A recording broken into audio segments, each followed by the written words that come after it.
Bienvenidos a la segunda temporada del Rumbo Podcast, el Rumbo 2030. Nuestro propósito es inspirar y acompañar a las empresas y a las personas a su mejor versión.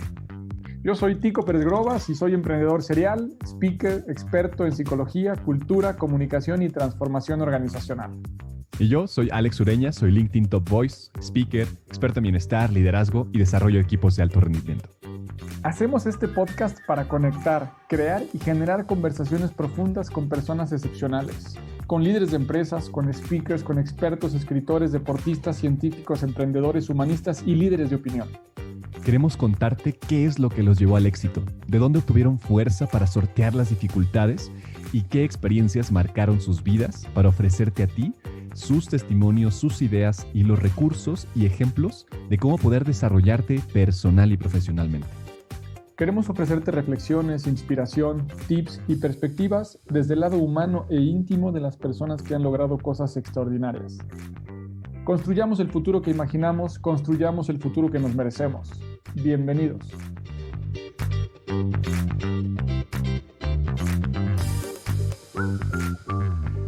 Hola a todos, bienvenidos a un nuevo capítulo de El Rumbo Podcast, Rumbo 2030. Tenemos una invitada de lujo, un verdadero placer tener a Carla Willock, tremenda mujer mexicana, latinoamericana, con unos logros impactantes. Bienvenida, Carla, bienvenido, Tico. ¿Cómo están hoy? Bien, gracias, Alejandro, por esta invitación, a ti y a todos los que te siguen. Y hola, Tico, espero que todo bien de mi parte y un gusto estar con ustedes.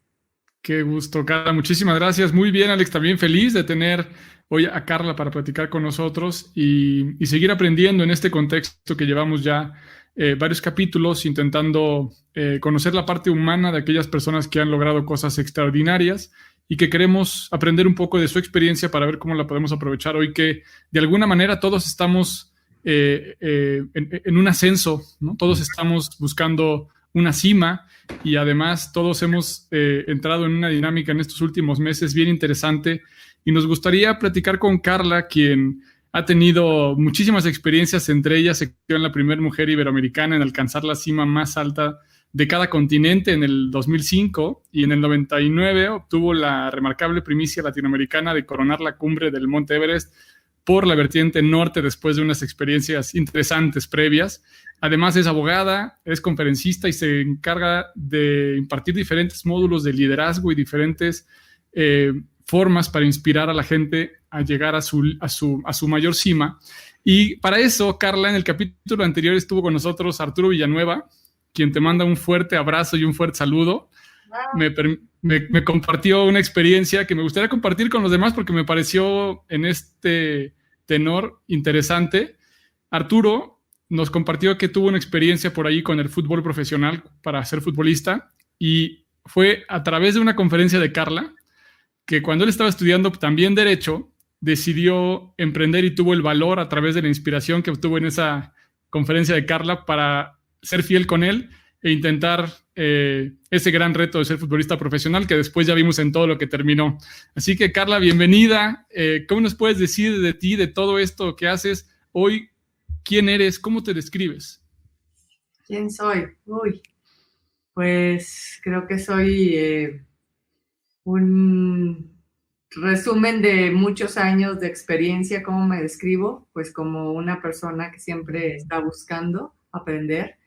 De alguna manera creo que ahorita esa palabra de explorador me encanta porque me considero una exploradora en todos los aspectos de mi vida, tanto una exploración interna como una exploración externa, siempre buscar llegar a los límites, a los rincones más recónditos del planeta, hacia afuera y hacia adentro, en ese constante aprender, en ese constante descubrir, en salir de mi zona de confort de una u otra manera. Siempre estoy buscando nuevos proyectos, emprender cosas que para muchos parecen locura y que para mí siempre van a ser un sueño posible de realizar. Así que, pues bueno, creo que me defino como una exploradora, no solo como montañista, no solo como alpinista, no solo como abogada, no solo como madre.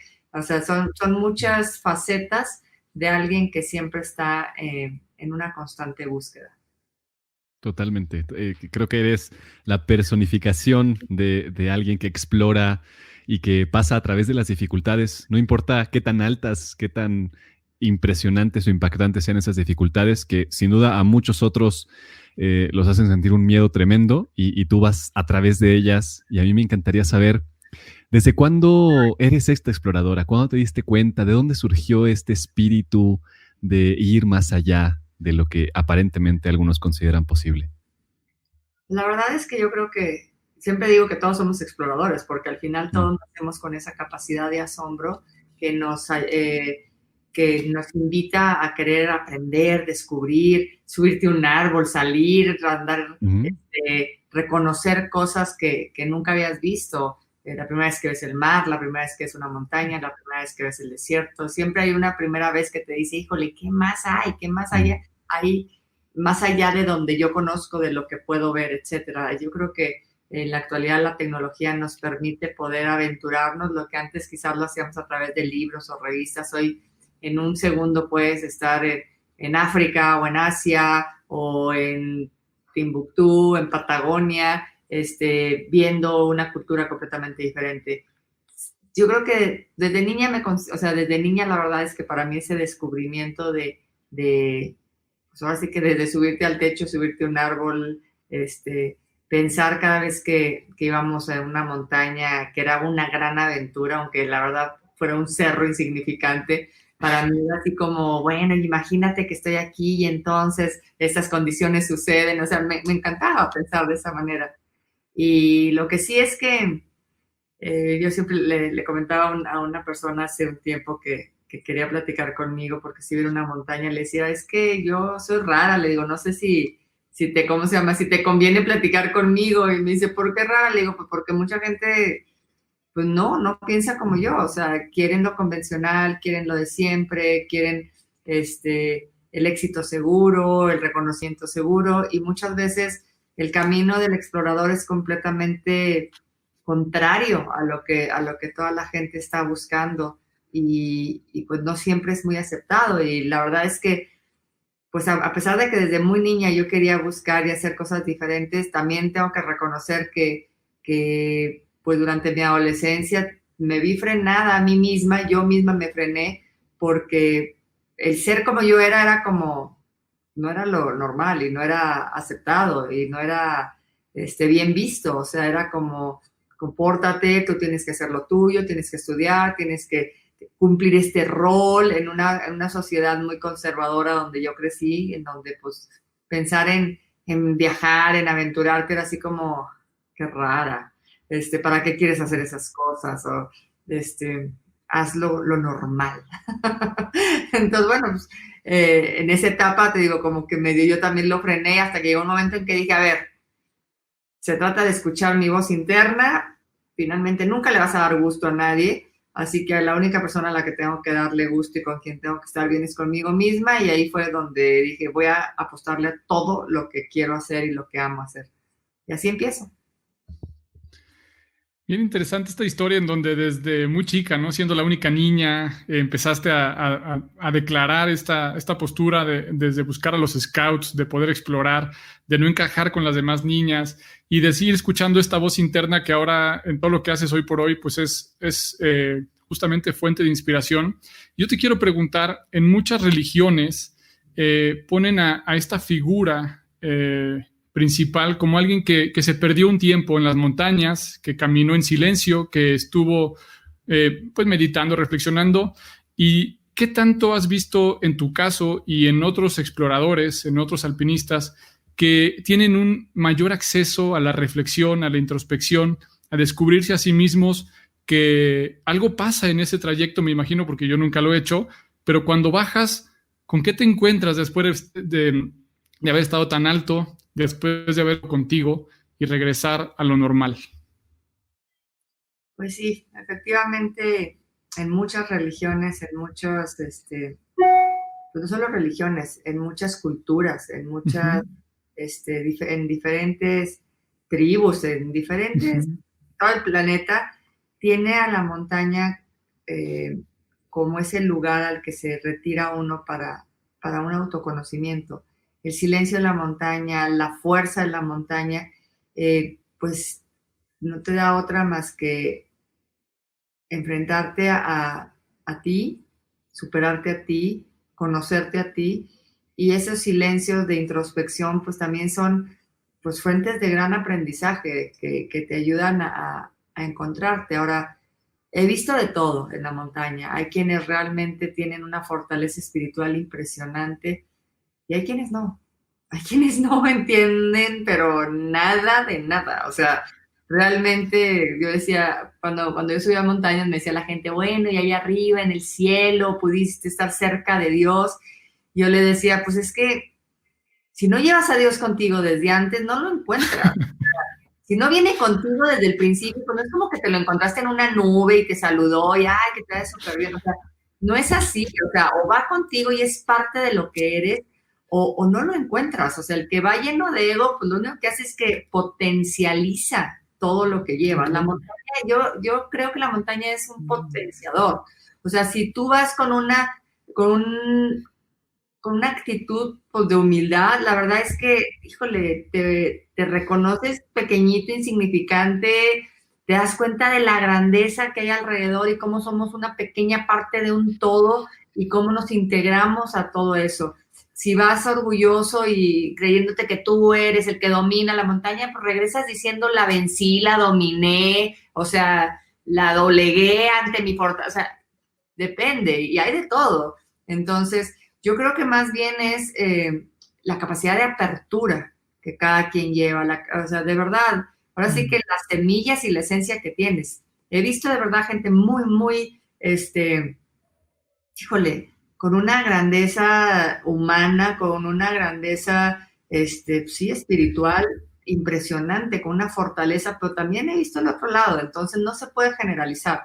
Lo que sí es cierto, digo, es como quien atraviesa un desierto, pues podrás ver a un beduino que lo único que quiere es atravesarlo para ir a conquistar el otro lado o ir a robarle camellos a alguien más. Y va a tener la fortaleza y la entereza de atravesar el desierto, pero no su fin al final, el proceso que vive tenía un fin último que era, no sé, robarse camellos, y lo logra. Pero eso no lo hace una persona con una introspección como quien se retira al desierto a conocerse a sí mismo, como pueden ser, no sé, muchas culturas que tenemos aquí en nuestro país, en el desierto, los yaquis o los kikapús, etcétera, los tarahumaras, o puedes tenerlos en África, a muchas tribus, muchas personas que le dan otro matiz a ese silencio, a esa introspección, a esa conexión con la naturaleza. Pues hay de todo. Habemos de todo. Claro. Yeah. Habemos de todo, sin duda. Y en habemos de todo y considerando que pues estas 7 cumbres están en 7 placas distintas y están por todos lados y has visto todas las culturas prácticamente. O sea, tal vez no has pasado por todos los países, pero sin duda has pasado por todos los continentes. De estas experiencias de mirar a la gente de cerca en contextos seguramente complejos, ¿no? Porque no es sencillo, me imagino, estar enfrentándote al miedo, enfrentándote a tu cuerpo, enfrentándote a la naturaleza.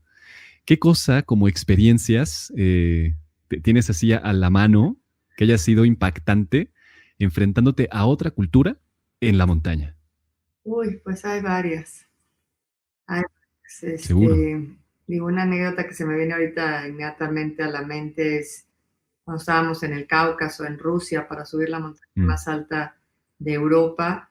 Uno de mis compañeros rusos, un amigo con quien había estado yo en el Everest y habíamos estado también en otras montañas en el Himalaya, Slava, recuerdo que cuando llegamos ahí me dijo, Carla, pues estamos aquí entrando a una zona musulmana, así que mira el suelo, o sea, voltea a ver para abajo y no veas a nadie a los ojos, y aquí se puede considerar como una afrenta el que una mujer vea a alguien a los ojos y no vuelvas a voltear a ver para arriba. Y yo decía o sea, como siglo XX en aquel momento, o sea, todo es posible, y la verdad es que pues, hice lo que me dijo. Entonces, la verdad es que sí hay que ser muy respetuoso, porque tú estás siendo el que visita a esos lugares.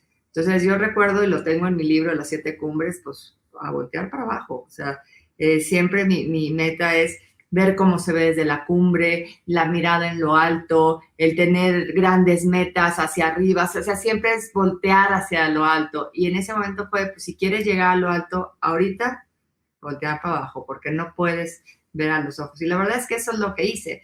En el caso del Carstens, en Nueva Guinea, que es la montaña más alta de Oceanía, pues para poder accesar a la montaña lo hicimos en helicóptero porque todavía es una región donde hay muchos caníbales.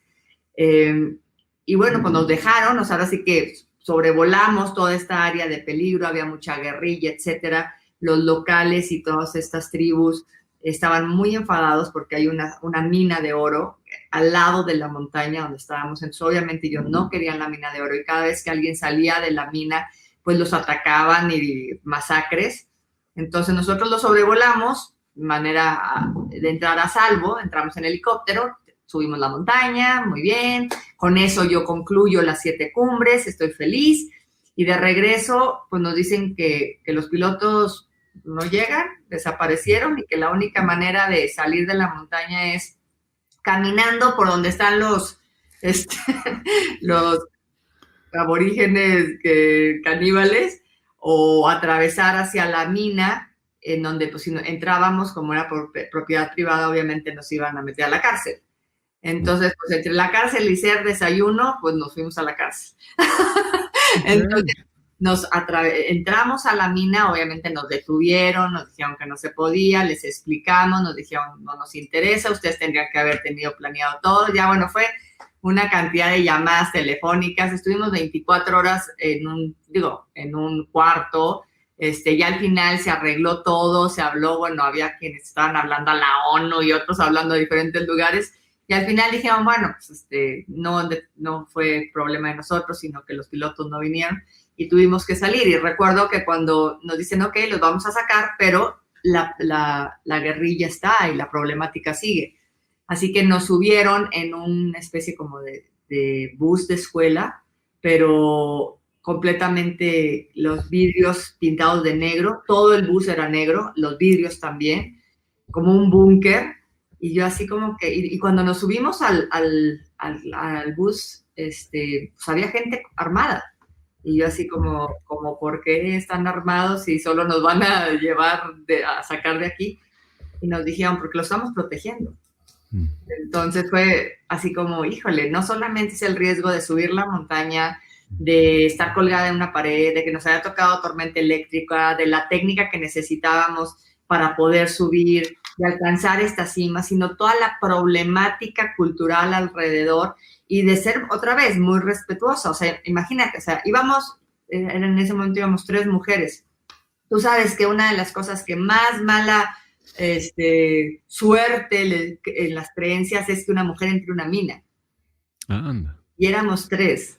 Entonces, me querían sacar de ahí cuanto antes. Entonces, hay muchos factores de mujeres en una mina, estas personas. Entonces, bueno, ha habido varias cosas. En el caso de otras expediciones, digo, Antártica es maravilloso porque no hay civilización. Entonces, también aunque sí hay diferentes bases militares y científicas, la verdad es que yo siempre he dicho que Antártica es como esa página en blanco del planeta, en donde literal es blanca, porque está completamente, bueno, ya no tanto, pero por toda la capa de hielo que existe, pero porque al tener este tratado en donde no se puede explotar ni pertenece a un país en especial, pues toda desde la logística, la interacción entre las diferentes bases militares es muy cordial, es de cooperación.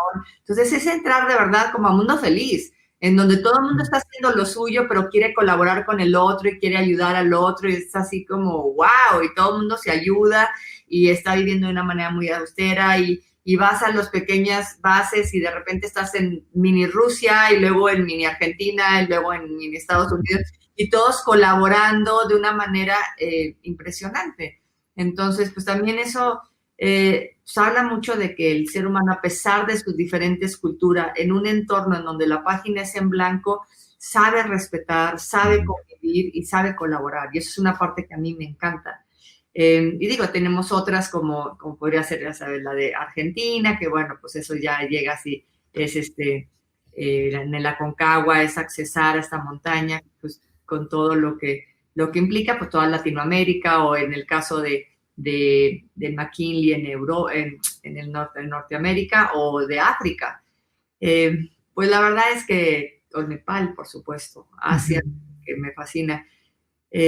Respetar sus creencias en todas, en Sudamérica pedirle permiso a la Pachamama, en el Everest, Sagamarta, que es la diosa madre de la tierra, siempre pedir permiso a la naturaleza. De una u otra forma, si bien pareciera que son muy distintas las culturas, al final todos los seres humanos tienen sus creencias y todas ellas siempre tienden hacia algo superior, hacia el respeto, hacia la aproximación hacia lo sagrado. Entonces, pues simplemente es respetar eso y tratar de, como te decía hace un rato, pues uno es el visitante, así que ahora sí que a donde fueres a lo que vieres, ¿no? Claro. Dentro de este recorrido que nos compartes, has tenido, como decías en este recuento, ¿no?, experiencias de colaboración, pero has tenido experiencias de poca colaboración. Y has tenido experiencias en donde has pasado unos ratos muy difíciles. En el 98 es uno de los que nos compartes por ahí, ¿no? Cuando no fue posible en esa primera expedición lograr con éxito esa subida, esa cuerda que no llevaron, pero que no supiste y que luego asumes esta parte de responsabilidad bien interesante. Todos los riesgos que conlleva cada una de las expediciones y también, me imagino, algo de sacrificios, pero en diferentes charlas pude escuchar que tú no crees en los sacrificios, crees en las decisiones y en la eterna posibilidad de que podemos decidir entre lo bueno y lo mejor. ¿Cómo asocias eso, un poco relacionado a lo que decías de este bus escolar en el que pudiste escapar, pero también hablas de que las escuelas no nos enseñan todo eso que tú has encontrado en la naturaleza? De todo esto, de estas experiencias de colaboración, pero también de egoísmo o de salvarse a uno mismo, con lo que podemos estar aprendiendo que necesita el planeta de nosotros y los proyectos que tienes actualmente, de toda esta licuadora de elementos y de ingredientes que ofrezco, ¿cómo los unes? ¿Cómo juntas estos puntos, Carla? Pues cuando digo que la naturaleza me enseñó muchas cosas que en la escuela no nos enseñan, es real, porque al final creo que estamos o fuimos programados de tal forma para funcionar en un sistema en el que estamos viviendo. Y cuando yo me acerco a la naturaleza y me doy cuenta que la naturaleza no funciona así, empezó a haber una cantidad de rompimientos de paradigmas, de a ver cómo. A mí me dijeron que si yo hacía lo que tenía que hacer iba a tener éxito, que si yo me comprometía, que si yo me enfocaba, que si yo me preparaba, entonces iba a ser una persona exitosa y al ser exitosa, feliz. Y de repente te das cuenta que pues no, que si no colaboras, si no nutres tu entorno, si no te das cuenta que si tú creces, crecen los demás y que si tú no ayudas al de al lado, no vas a encontrar ese crecimiento en ti. Y de repente dices, a ver, ¿cómo? Esto es totalmente contrario a lo que me dijeron. Y después te das cuenta que está en la naturaleza desde hace miles de años, que hay una colaboración, que hay una simbiosis, que esa sinergia existe en la naturaleza, existe en los animales, existe en las manadas, existe en las aves, existe en las flores. O sea, todo el tiempo todos están colaborando, todos están en una coparticipación para que exista un equilibrio. Y de repente nosotros nos enseñan que nosotros estamos por encima de la naturaleza, cuando nosotros somos naturaleza, cuando el 70% de nuestro cuerpo es agua, y tenemos también aire, y somos también fuego, y somos energía, y de repente dices, a ver, ¿cómo que hay que salvar a la naturaleza? O sea, sálvate a ti, porque tú eres naturaleza, y si las circunstancias y las condiciones de la naturaleza están de cierta forma es porque también nosotros lo estamos. Entonces, en eso... ha sido todo un proceso de decir, a ver, pues es que a mí me enseñaron otra cosa o como que nomás por encimita y no me dejaron ver todo lo que había abajo. Y en esta exploración que te digo, en esta aventura de querer aprender, pues lo único que pienso es que que tenemos que darnos la oportunidad a reaprender, a aprender, a darnos cuenta que lo que nos dijeron está bien. O sea, no vamos a juzgar ni mucho menos. Fue lo mejor que nos pudieron dar nuestros papás, fue lo mejor que se creyó en su momento. Está bien. Hoy día ya hemos investigado más, tenemos una visión mucho más amplia, entonces simplemente hay que darnos la oportunidad de ahora sí que pensar desde fuera de la caja y darnos cuenta que ya no podemos, pues ahora sí que caminar como los caballos, ¿no? O sea, es ver que las cosas funcionan de otra manera y que de verdad yo sí estoy convencida de que la naturaleza es la gran maestra, tiene millones de años en un proceso de aprendizaje, de prueba, error, y ahí está. Y para prueba basta un botón, o sea, están todos estos factores de biomimicry, de toda esta imitación de la naturaleza, en donde los grandes científicos lo único que hacen es imitar cómo trabajan las abejas, cómo se mueven las serpientes, la aerodinámica de tal, las alas cómo son para que puedas volar. O sea, es increíble, está ahí y ha estado ahí siempre. Entonces yo creo que realmente de lo que se trata hoy día y en lo que te puedo resumir mi vida es en ese proceso y en ese camino de querer hacer lo que me dijeron que era lo correcto, de querer cumplir con este programa, ahora sí que nos habían pues, dicho que era lo que funcionaba, para después darme cuenta que, ok, está bien, funciona hasta cierto punto, pero no funciona con todo lo que implica estar vivo y ser un ser humano. Totalmente. Qué interesante. Y claro, al final todos aprendemos contextualmente, pero a mí me encanta esto que tú insistes, ¿no? Y es como al estar en la cumbre puedes ver el justo tamaño que tenemos, nuestro tamaño en la naturaleza, que somos tan pequeños y sin embargo tenemos esta capacidad de explorarla y de pensar en cosas tan hermosas y tan impactantes. Y también esta capacidad de unirnos en destrucción o construcción, dependiendo de cuál sea nuestra filosofía de vida colectiva, ¿no?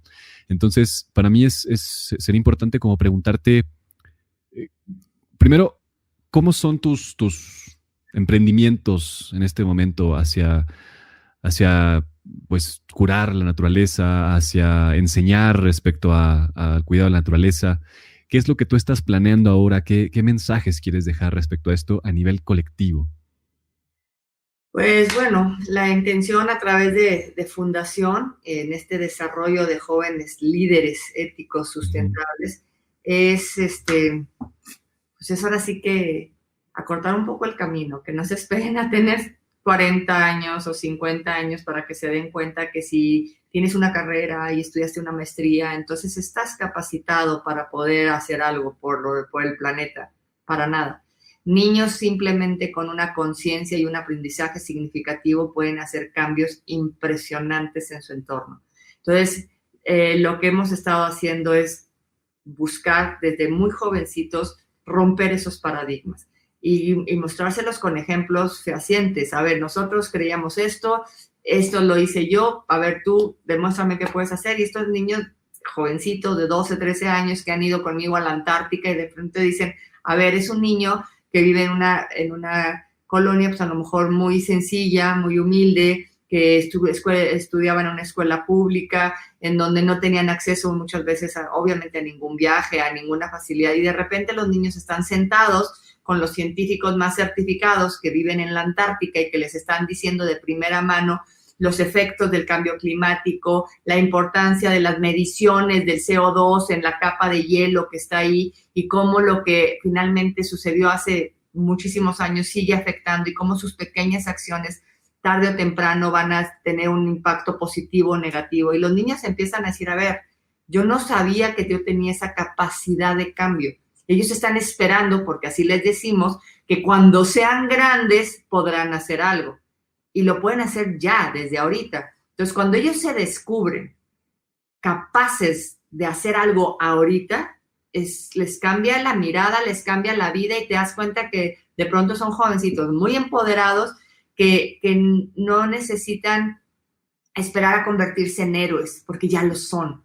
Y ese es el trabajo, es darse cuenta de cómo ellos con esa capacidad de asombro pueden identificar situaciones que no les gustan y no tienen por qué aceptarlas y que tienen la capacidad de cambiarle, y cómo la naturaleza y acercarlos a ella desde una reforestación, desde una disminución de residuos o manejo correcto de residuos, de una generación de energía correcta o alternativa, o también desde su alimentación. Muchos factores que les pueden ayudar a ellos a entender que lo que requiere el planeta también son cosas que requerimos nosotros y que tenemos que, pues ahora sí que actualizarnos. Son muchos factores. Eso es lo que estamos trabajando con la fundación. Eso es lo que lo hacemos de manera divertida. Yo creo en la teoría, o sea, de fun theory, que habla de hacerlo a través de la diversión. No tienes que hacerlo obligado, no tienes que hacerlo porque si no te repruebo o si no te castigo, sino desde el disfrutar. O sea, vas a acampar, claro que lo disfrutas, entonces pues déjalo limpio para que después lo vuelvas a disfrutar. Y entonces si encontraste una basurita, oye, pues recógela para que el que llegue también lo disfrute como tú lo disfrutaste. Y entrar en círculos virtuosos que hagan desde el lado de disfrutar, de pasarla bien, de aprender haciendo cosas positivas. Ese es el enfoque que trabajamos en la fundación. Sí hay exigencia, sí hay, pues tienen que prepararse, tienen que cargar sus mochilas, tienen que hacer esfuerzos, tienen que pues ahora sí que trabajar. Pero como yo les decía, o como les digo a los niños, o sea, cuando trabajas correctamente, tu premio es que pues, tienes más trabajo. Pero aquí el trabajo es aprendizaje y te fortalece y te da herramientas para la vida. Entonces, pues la verdad es que en eso es en lo que estamos trabajando ahorita. Ese es uno de los proyectos que más me interesa ahorita, que es un cambio de percepción en la educación. Lo hicimos durante mucho tiempo en alianza con la Secretaría de Educación Pública. Ahorita lo estamos manejando de manera independiente con escuelas o con jóvenes que quieran participar, ya sean los scouts o ya sean jóvenes que quieran inscribir sus proyectos de desarrollo ambiental sustentable. Y al final, pues es darle las herramientas, hacer estas redes, canalizarlos con quien tiene los datos para que ellos puedan seguir trabajando. Eso es lo que estamos haciendo y ese es uno de los proyectos que tengo. Felicidades por esa gran labor. Me suena en la metáfora de la naturaleza como una reforestación a través de esta conciencia, ¿no? En los nuevos árboles, en los nuevos jóvenes, en las nuevas personas, porque hay un punto por aquí que quiero poner sobre la mesa, porque hay un punto de convergencia por ahí que me llama la atención. Por un lado, nos acabas de decir, ¿no? Cuando seas grande vas a poder hacer algo, ¿no? Es parte de lo que le decimos a los jóvenes y lo que escuchan de nosotros, pero también les decimos a los niños que cuando sean grandes no van a hacer algo. Les decimos que van a ser como cualquier otro, que van a hacer cosas normales, que sus sueños no se pueden cumplir. Y de pronto hubo una niña en un campamento que te hizo a ti soñar también y reforestarte de alguna manera en esos sueños hace muchos años para poder impulsarte a hacer algo más todavía de lo que ya estabas haciendo después de subir el Aconcagua. ¿Qué similitud hay en eso otra vez? Es círculo vicioso, ¿no? ¿Qué tanto está de la mano lo que ahora fomentas y provocas con esta juventud, pero a la vez lo que te lo regresó? ¿Y a qué ciclo de la naturaleza te parece eso? ¿A qué te suena? Pues ahora sí que, pues más que, ahorita estabas diciendo, para mí es ese nutrir. La naturaleza es regenerativa y las cosas, pues más que es un círculo virtuoso como la naturaleza es. O sea, hay tiempos, hay etapas, siembras la semilla, crece, después muere, pero esas hojas secas nutren otra vez a la tierra, que permite que vuelva a crecer y entras en esos ciclos. La realidad es que a veces uno cree que va a ir a enseñarle a estos jovencitos cómo hacer las cosas y la verdad es que ellos son los grandes maestros, ellos son quienes nos están enseñando otra forma de ver las cosas. Yo siempre ponía esta especie como de concurso cuando íbamos a las expediciones, ya sea a un área natural protegida, a una reserva de la biosfera, al mar o a la Antártica, en todas las expediciones que hacemos con los niños.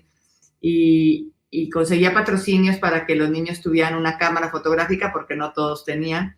Y después lo que hacíamos era un concurso de la mejor foto. Y la intención de esto era que poder ver el mundo a través de lo que para ellos era importante. Y de repente, de verdad, o sea, veías unas fotos que la piedrita, o sea, con la cosita y encontraban, y otros que ponían en una posición impresionante porque ellos lo ven diferente y al final terminas viendo lo que ellos ven y aprendiendo de ellos.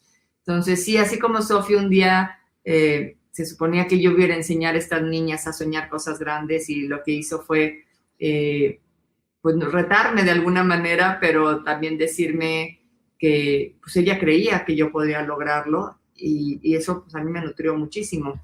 Y eso es lo que se está buscando hacer en esta reforestación que le llamas tú, es seguir nutriendo. En la naturaleza no hay basura. Todo lo que se genera es reusable y sirve para algo más. Entonces, todos los aprendizajes que uno recibe tienen que servir para algo más, ponerse al servicio de alguien más, que en este caso los niños, pero lo que ellos ven, pues también me nutre, entonces es padrísimo porque todo va en esa reciprocidad y en esa colaboración. Qué hermoso. Qué hermoso compartir esto con los pequeños y que reverbere, que se expanda este mensaje, que las siguientes generaciones sin duda puedan ver a la naturaleza como una madre, como parte, como verse insertos dentro de un sistema autosustentable y que crece y que se desarrolla. Es bien bonito eso y creo que falta más, ¿no? Falta que se expanda por todos lados para que realmente las siguientes generaciones puedan ver un mundo pues más saludable, ¿no? En general.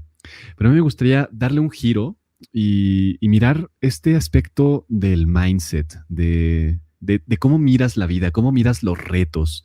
O sea, eres una mujer que sin duda se ha puesto, o sea, te has puesto tú por tu libre albedrío en más retos que muchas personas en este planeta. O sea, es impactante, ¿no? Verlo desde acá. Y a mí lo que me gustaría como conocer de ti es cómo te hablas, cómo te comunicas contigo misma cuando estás frente al miedo, cuando estás frente a retos, mirando el precipicio tal vez y estás en riesgo. ¿Cómo es esa comunicación contigo misma? Pues bueno, he aprendido en este tiempo que el miedo siempre he tenido miedo. Y no soy una persona que digas, ay, es que no le teme a nada. Al contrario, siempre he tenido miedos, pero decía Séneca, si algo te da miedo es precisamente porque es un indicador que es lo que tienes que hacer. Entonces, realmente lo que hago es, en esa pregunta que me decías, ¿qué es lo que te dice a ti misma? A veces digo, pues, ¿qué te da miedo? Me daba miedo a lo mejor salir de mi ciudad para irme sola y trabajar en México, y me decían, es que, o sea, de la pequeña provincia en donde yo vivía y irte a la gran ciudad, me decían, no vas a aguantar, es peligrosísimo, en México pasa esto y tú sola, y claro que yo decía, pues tengo que hacerlo, tengo que hacerlo. Y la verdad es que como son muchos mis miedos, ya han sido muchos mis miedos, pues hay muchos retos que tengo que hacer. Entonces, realmente una de las cosas que la montaña me enseñó fue que el miedo no es tu enemigo. El miedo, al contrario, es una alerta que tenemos todos los seres para mantenerte con vida. El miedo es ese sistema de alarma que te dice, cuidado, puede pasar algo, está en riesgo tu vida o estás en un peligro. Entonces, ¿qué es lo que hace? Pues en algunos animales los hace que la adrenalina puedan correr más rápido, salten más alto, puedan trepar, etcétera. Entonces, ¿qué es lo que sucede? Que cuando tienes miedo a algo, lo que tienes que identificar es, a ver, ¿tengo miedo a qué? En la montaña. A morir. Ok, ¿cómo evito morir? Entonces me preparo. Aprendo a hacer anclajes, aprendo a hacer nudos, aprendo a fortalecerme físicamente. Oye, que te puede dar un edema cerebral. Oye, ¿cómo da eso? Pues cuando tú no te adaptas, ok, entonces me preparo. Que tengo miedo a que vaya a suceder, no sé, que venga una tormenta impresionante, pues, ¿qué hago? Pues investiga cuál es la temporada más adecuada, aprende de meteorología. Entonces, a mayor conocimiento se reduce el miedo, porque el miedo normalmente es algo desconocido. Entonces, ¿qué es lo que sucede? Claro que te digo, me daban miedo todas estas cosas, pues me ponía a estudiar. Oye, ¿cómo sé si de donde voy caminando no se va a abrir una grieta y me caigo? Pues aprende a identificar el tipo de hielo, cómo se ve cuando abajo tiene sólido o cuando se está pudriendo la nieve y entonces se puede caer, o cuando puede haber una avalancha de placa. Tienes que conocer, tienes que aprender, tienes que investigar para saber cuáles son los factores que puede haber o cuáles son esas, ahora sí que lo que te dice la naturaleza. Tiene el viento así, la nube está en tal forma, pues ¿qué significa? Pues significa que allá arriba los vientos están arriba de 100 kilómetros por hora. Oye, que se están poniendo en cúmulos, nimbus, bueno, pues significa que va a haber a lo mejor una nevada en breve. O sea, empiezas a darte cuenta, pues empiezas a leer, los signos están ahí.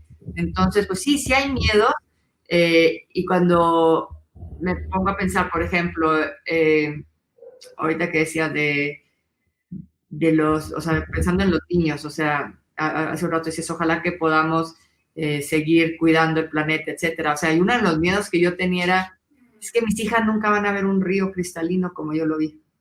No lo van a ver. Y ya no hay. Entonces yo decía, claro que me da miedo de que no puedan ver un bosque verde, que no puedan ver fauna en el bosque. O sea, yo de niña subía al cerro en mi tierra y había osos negros, y los podías ver y podías ver miles de pájaros y aves de todos colores, y podías caminar en el río con las piedritas estas redonditas divinas y el río cristalino, y era maravilloso, y de repente no había río.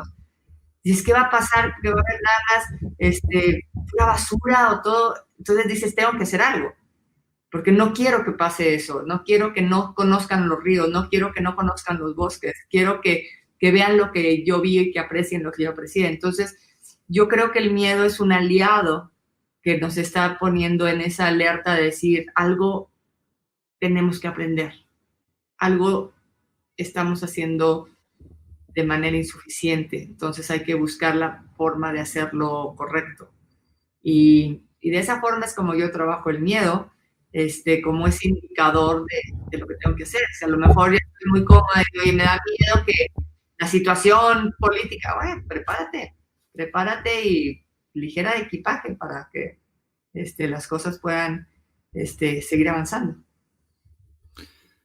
Gracias, Carla. Dentro de este miedo, la preparación, ¿no? En diferentes aspectos, en meteorología, físico, nutrición, diferentes campos que tienes que prepararte para poder llegar y para poder haber llegado a lo más alto. En este caso, Carla, te quiero preguntar, ¿cuál ha sido la experiencia que te ha llevado a lo más bajo de tu vida fuera del alpinismo? ¿Lo más bajo? Sí, ¿dónde has tocado ese hoyo, ese negro, esa oscuridad? A lo mejor pues, estar como en niveles por debajo de la tierra, de decir, estoy sumergida en algo, ¿no? En donde estás acostumbrado a verlo desde otra perspectiva, pero también tenemos montañas o descensos. En tu caso, en lo personal, ¿cuál ha sido alguna de estas experiencias que después a lo mejor te llevó y te motivó a seguir subiendo? Pues, digamos que he tenido, como dicen, en el libro de la vida hay páginas de todos colores, y obviamente también ha habido páginas negras, obviamente. Hay momentos bien difíciles. La verdad, para mí uno de los momentos más difíciles fue cuando, pues, en la montaña, cuando perdí amigos. En mi vida personal, cuando muere mi madre, y en ese momento justo yo estaba divorciándome, y estaba embarazada de mi hija. Entonces todo pasó al mismo tiempo, fueron muchas pérdidas al mismo tiempo, entonces sí fue bien difícil ese proceso, y la verdad es que pues, me aferré a lo que aprendí en la montaña, lo que le digo a toda la gente, pues también me lo decía a mí misma. Okay. Muchas veces cuando yo daba las conferencias, a veces eran demasiado emotivas y la gente estaba muy conmovida, y yo decía, pues es que me la di a mí. O sea, me la di a mí porque yo también estoy pasando por una situación difícil, o sea, la enfermedad de mi mamá, el estar embarazada, ya estaba separada, y el divorcio. Entonces, como que de alguna manera esas son mis montañas, estas pérdidas que estoy teniendo, que no tuve a lo mejor, gracias a Dios, muchos compañeros que me iban a la montaña, sí perdí a varios, pero no a muchos. Pero en esas pérdidas, en esas situaciones difíciles, pues obviamente a veces no logras ver con claridad, pero pues me acordaba de lo que pasaba en la montaña y decía, a ver, pues acuérdate cuando está nublado y tú sabes que si sigues avanzando vas a pasar las nubes y va a seguir brillando el sol. Y ahorita estás viendo todo negro, pero allá arriba está el sol. O sea, aunque ahorita no lo veas, arriba está el sol. Y aunque las circunstancias sean muy complicadas, todo pasa y mañana te vas a dar cuenta que ya no hace tanto frío como hacía, o que ya no estás tan sola como te sentías, o que siempre hay alguien que te tiende la mano. Y la verdad, en los momentos más difíciles o más negros o más oscuros, siempre ha habido una luz, o sea, siempre ha habido un alguien, siempre ha habido una palabra, siempre ha habido una esperanza, siempre. Y eso es algo que yo creo que se tiene que cultivar. Y la verdad es que sí he tenido momentos bien difíciles, pero también siempre he estado muy agradecida porque no me he sentido totalmente oscuro. Siempre hay una lucecita. Te pregunto esto pensando justamente en toda la gente que hemos escuchado, ¿verdad, Alex? En los últimos meses, que nos escriben, ¿no? Diciendo que están pasando por momentos bien difíciles. Evidentemente el entorno lo entendemos, lo sabemos, pero un poquito de eso quisiera ver si tienes alguna analogía de lo que ha representado esta pandemia para ti y de lo que ha representado el ascenso a alguna de estas cumbres. Sí, lo comenté en alguna ocasión, cuando hay un buen amigo que es Carlos Páez, es uno de los sobrevivientes de los Andes. Sí. Coincidíamos en varias ocasiones dando conferencias y algún día, de manera de broma, él me decía, es que nosotros sobrevivimos aquel accidente del avión en los Andes, siendo unos niños, me dijo él, y con tenis y shorts y con pantalones cortos. Y estuvimos en situaciones bien complicadas y lo logramos. Me dice, qué fácil para ti, me dijo él. Qué fácil para ti es ir a la montaña cuando llevas botas adecuadas, mochila, llevas chamarras, llevas la ropa perfecta.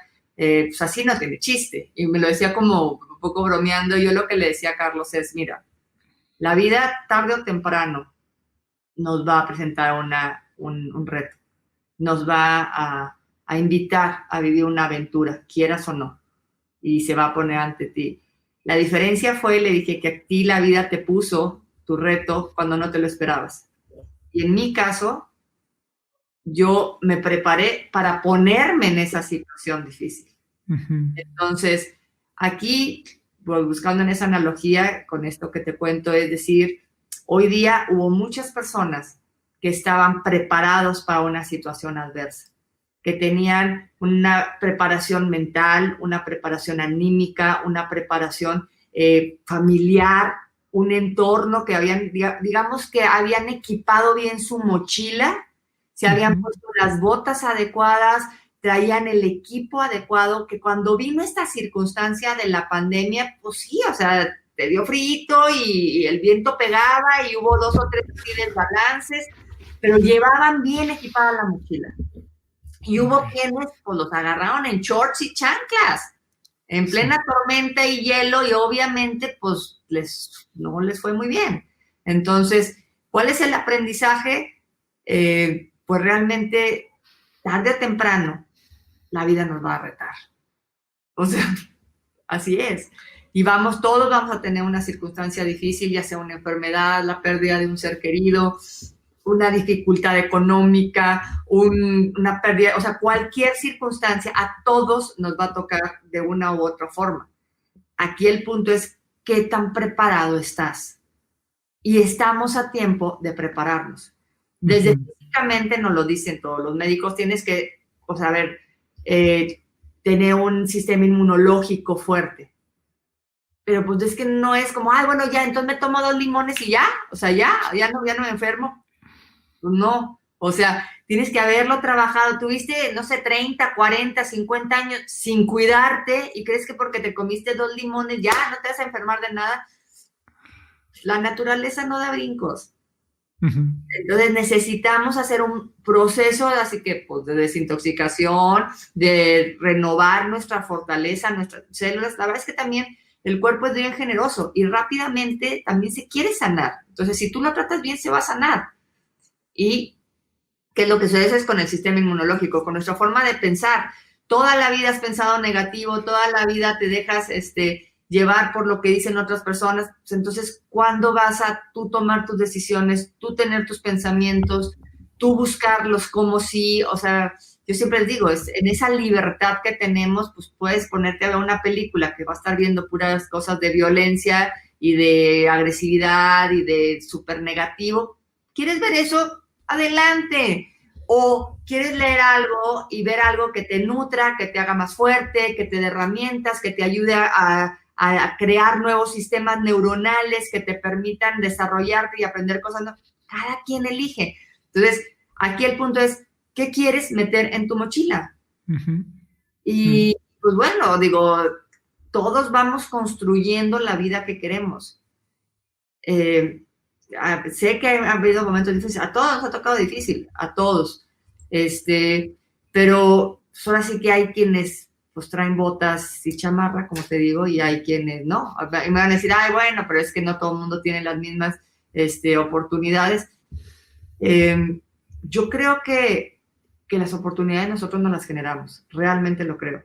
Para mí no fue nada fácil, para mí,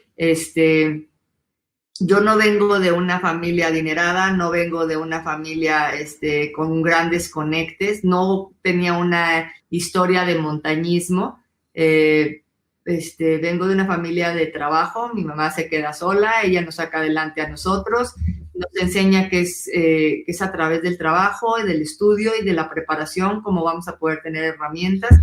Con su ejemplo de trabajo fue como nos sacó adelante. Entonces, realmente pues eso es lo que yo aprendí. Y eso es lo que yo he vivido. No es fácil para muchas personas, pero sí podemos, pues ahora sí que pues tenemos la libertad de o desarrollas tus talentos y aprendes nuevas formas de hacer, o simplemente, pues, tienes la otra opción. Sí, totalmente. Siempre podemos elegir qué ponemos en la mochila y es un trabajo constante, ¿no? Nosotros insistimos mucho es un avance de un 1% todos los días. No puedes esperar avanzar de un día a otro el 100%, ¿no? Si no has hecho todo tu trabajo, todo el proceso. Que es como la montaña, ¿no? O sea, no puedes llegar a la cima. O sea, pequeños pasitos, chiquititos, pero constantes, con ritmo. Pequeños pasos con ritmo, es bien chiquitos, es impresionante cómo son pasos bien pequeños los que te pueden ayudar a alcanzar una cumbre, alcanzar una cima, en diferentes aspectos de tu vida. Desde, o sea, yo les hablo mucho de la nutrición, no solo de lo que comes, que eso es súper importante, pero también una nutrición de lo que piensas, de lo que escuchas, de lo que ves, de lo que sientes, todo eso te nutre. O sea, nosotros comemos todo lo que absorbemos con nuestros sentidos. Claro.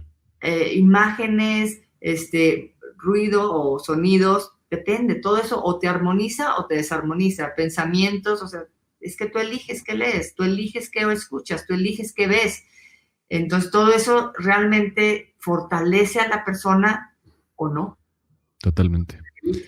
Totalmente. Y bueno, preguntándote y siguiendo en este mirar el mundo, mirar la naturaleza, ¿cómo te imaginas el mundo en 10 años, Carla? En 2030, ¿qué te gustaría ver del planeta, de la humanidad? ¿Qué me gustaría ver? ¿Sí? ¿Qué te gustaría ver? En 10 años. Pues la verdad es que en lo personal me gustaría ver a mis hijas fortalecidas, con las herramientas necesarias para ahora sí que para sobrevivir en las condiciones que exista. Sé que me queda claro que va a ser que el 2030 va a ser un momento, un mundo con tecnología muy avanzada, que vamos a tener la capacidad de aprender mucho por todo lo que se está trabajando de esto de inteligencia artificial, etcétera. Creo que todo esto que hablan de que, bueno, vas a aprender idiomas en segundos, vas a poder hacer 1000 cosas, todo esto de que se van a poder, las prótesis, todo lo que se está haciendo de inteligencia artificial, que es impresionante. Todo eso creo que va a ser impresionantemente atractivo y maravilloso. A mí lo que me gustaría ver es personas mucho más conectadas con la naturaleza, con la tierra. O sea, que no se haga desproporcional el avance tecnológico con el avance, pues, espiritual y de conexión como seres humanos. Ese desfase, creo que estamos en un riesgo que pudiera suceder. A mí, ¿qué me gustaría ver? Me gustaría ver que el desfase no sea tan grande y que haya más personas pues más conectadas con lo esencial. Hacemos estas preguntas de cierre, son 4 generalmente. Alex hizo la primera y me gustaría adaptar un poco la segunda, porque tú nos llevas muchos años de ventaja con esta disciplina, con los hábitos que tienes. Generalmente preguntamos cuáles son los hábitos que debes mantener para poder colaborar en la creación de ese mundo que imaginas, pero ya nos platicaste de eso. Me gustaría preguntarte, parecido, pero con algo muy particular para ti. ¿Cuáles serían los nuevos hábitos que quieres desarrollar para convertirte o para alcanzar tu siguiente cima, aunque no sea escalable, ¿sí? Aunque sea más en lo personal? ¿Qué hábitos estás desarrollando? ¿Qué traes por ahí? Oía que hace un año estabas con el objetivo en el karate por ahí de ser cinta negra, ibas en la amarilla. ¿Cómo vas ahora? Ya soy verde. Ah, muy bien, felicidades. Y estoy bien contenta. Bueno, es taekwondo. Estoy bien contenta. Taekwondo. Decía, apenas iba en la amarilla, y yo decía, no, tengo que llegar a cinta negra.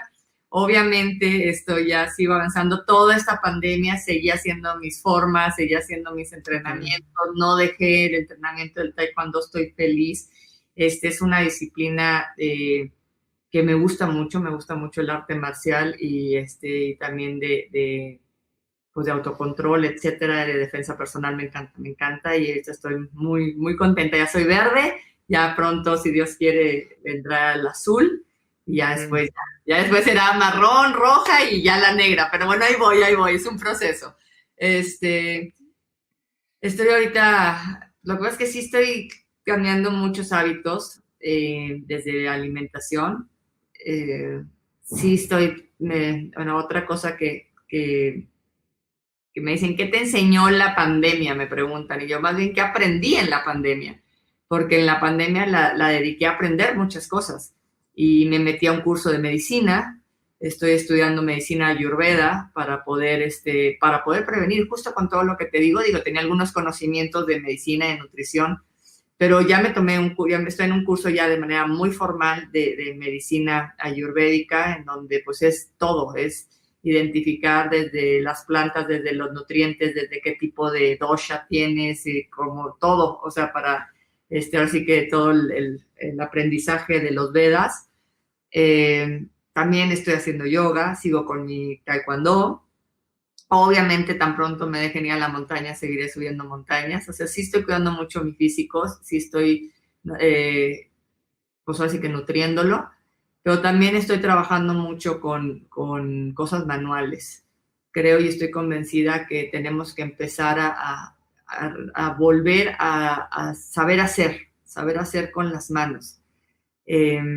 Y pues bueno, estoy haciéndome muy manual. Estoy pintando, estoy haciendo cosas de reciclaje con cosas manuales. A todo el mundo les enseño mis bolsas que hago de jeans usados. A ver, aquí hay una. Entonces, a ver. ¡Ay, qué padre! ¡Qué bonito! Los recorto, luego los bordo y con puro material reutilizable. Esta era una blusa que tenía, entonces ya ahora es parte de esta bolsa. Entonces, estamos haciendo cosas de reuso, pero bueno, ¿cuáles son los hábitos? Yo creo que los hábitos es reconocer que necesitamos muy poco y que lo que necesitamos, pues lo necesitamos también de manera, o sea, lo básico es lo esencial para el ser humano. Ni siquiera necesitamos comer tanto, necesitamos cosas bien sencillas, pero saber seleccionar lo que necesitamos. Entonces yo creo que ahorita en este proceso, pues esos son los hábitos que yo estoy cambiando, desde saber elegir realmente lo que nos nutre, realmente lo que te hace sentir bien, lo que ayuda de una u otra forma. No necesitas tener X cantidad de pares de jeans, sabes que se pueden reutilizar, se pueden rehacer y pues puedes estar tranquilamente con 2 pares y no necesitas más. Entonces, pues yo creo que esa es una de las cosas en las que estoy trabajando. Sí, el cuidado mental, el cuidado físico, el cuidado espiritual y pues la salud. Total, qué genial, y hay que seguir tus consejos, ¿no? Tanto los consejos de salud. Mándenme sus jeans viejos. Te vamos a mandar todos los jeans viejos, ¿no? Sí, pero luego tenemos tantas acumulaciones, ¿no? De diferentes cosas físicas, mentales, emocionales. Entonces sí hay que dejar ir, hay que nutrirnos de acuerdo a nuestro dosha, sin duda. Cuidarnos adecuadamente. Y yo te preguntaría, ¿qué promesa le haces a Carla del 2030? Que va a estar más fuerte que la del 2020. Que va a fortalecer. Porque la vida me ha enseñado realmente de la importancia de nuestro cuerpo en el sentido de la memoria de fortalecimiento. Creemos a veces que con la edad nos vamos debilitando y entramos en esa curva. Yo veo hoy, por ejemplo, con las actividades que estoy haciendo, etcétera, que hay una administración más correcta de energía y que finalmente también la fortaleza está pues, en otras áreas. Entonces, pues simplemente es el correcto la correcta canalización de las energías en el sentido de, pues no la desgastas enojándote, no la desgastas en un ir y venir, en un desgaste, sino haces lo que tienes que hacer, como lo tienes que hacer, así como lo hacen las flores, como lo hacen las plantas. Uh-huh. Y yo creo que la intención es estar estar fortalecida en diferentes aspectos para seguir trabajando por lo que creo y creo mucho en la educación. Muchas gracias. Y para terminar con esta pregunta, Carla, nos gustaría preguntarte ¿con qué te quedas? ¿Qué reflexiones encuentras en esta hora, en esta plática? ¿Cómo condensarías esto último? Muy agradecidos de estos minutos que nos regalas y de estas experiencias que nos compartes. ¿Con qué me quedo? Uh-huh. Pues me quedo con un agradecimiento de esta oportunidad que me dan de compartir. Me quedo con la esperanza de que algunas de las cosas que les compartí les puedan ser útiles, puedan nutrir a algunas de las personas que los están escuchando. Que en este proceso al 2030 espero que estemos todos los que estamos aquí y que estemos realmente pues más abiertos, más fuertes, más conectados con lo esencial y haciendo lo que amamos, no pensando que estas situaciones nos están limitando a dejar de hacer lo que veníamos haciendo, sino ver como una oportunidad de que quizás nos están diciendo, hey, es tiempo de hacer lo que realmente amabas. ¿Te acuerdas de lo que soñabas de niño? ¿Te acuerdas lo que siempre dijiste que querías hacer? Ahorita es ese momento. Es el momento en el que si querías pintar, pintas. Si querías tocar la guitarra, toca la guitarra. Si querías bailar, baila todas las mañanas, que al cabo no importa. O sea, no pierdes una hora de tráfico. O sea, puedes hacerlo. Y hacer realmente lo que venimos a hacer aquí, que es vivir, estar felices, disfrutar y dentro de ese disfrute poner todos nuestros talentos al servicio de los demás. O sea, realmente espero que les sirva, que nos sirva a todos. Gracias por acompañarnos en este capítulo y muchas gracias por llegar hasta el final. Celebramos estar cerca de ti y te invitamos a que sigas tomando acción para continuar rumbo a tu mejor versión. Son muchos los que creen que no se puede. Son muchas las malas noticias, son mayoría los que prefieren quejarse que proponer. Tú diste un paso rumbo a tu mejor versión. Invita a alguien más a que también lo dé contigo. Sigue y taguea a Empresas con Rumbo tanto en LinkedIn como Facebook e Instagram o en los perfiles personales de Alex o míos.